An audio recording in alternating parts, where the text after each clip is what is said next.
রাশেদ ভাই, আপনার কাছে আমার একটা প্রশ্ন। যারা ফেসবুকে নতুন কাজ করতে আসছে তারা কিভাবে সফলতা পাবে, এই সম্বন্ধে আমাদেরকে কিছু বলেন। সবাইকে আসসালামু আলাইকুম আ রহমতুল্লাহি ওয়া বারাকাতুহু। সফলতা বলে কই আসে না। এখানে অনেক শ্রম দেওয়া লাগবে, অনেক স্ট্রাগল করা লাগবে। দেখেন, পরিশ্রম কখনো আপনার সাথে বেইমানি করবে না। আপনার আত্মীয়স্বজন আপনার সাথে বেইমানি করতে পারে। আপনার পাড়া প্রতিবেশী আপনার সাথে বেইমানি করতে পারে। আপনার বন্ধু-বান্ধব আপনার সাথে বেইমানি করতে পারে। কিন্তু পরিশ্রম কখনো আপনার সাথে বেইমানি করবে না। ফেসবুকে সফল হতে হলে আপনাকে ৪ টা কাজ করা লাগবে। প্রতিদিন ৪ টা কাজ করা লাগবে ফেসবুকে যদি আপনি সফলতা পেতে চান, একজন কনটেন্ট ক্রিয়েটর, অরিজিনাল যদি কনটেন্ট ক্রিয়েটর হতে চান, তাহলে অবশ্যই আপনাকে ৪ টা কাজ করতে।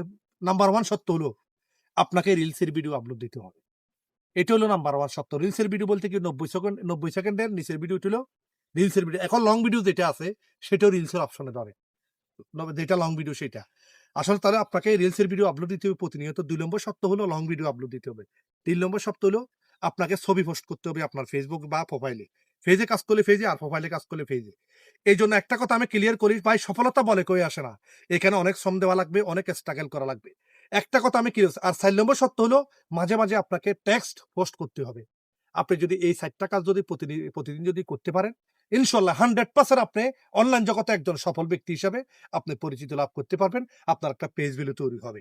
আর আরেকটা সত্য হলো ফেসবুকে যারা কাজ করবেন, ফেসবুকের মাত্র একটা স্ট্যাক করলেই সাথে, সাথে এখানে কপিরাইট স্ট্রাইক চলে আসে, মনিটাইজেশন চলে যায়। এইজন্য আপনাকে একটা কথা আমি ক্লিয়ার করে বলি আপনাদেরকে, আপনারা ফেসবুকের গাইডলাইন মেনে রেগুলারিটি মেইনটেইন করে আপনারা কাজ করবেন।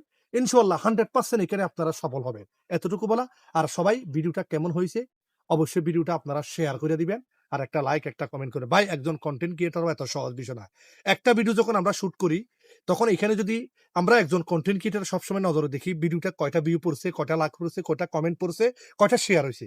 তাহলে এগুলো যদি ভালো হয়, আরেকটা ভিডিও আমরা তৈরি করার জন্য আমাদের মন আরো চাঙ্গা হয়ে যায়। আর ভিডিওটা শেয়ার করে দিবেন।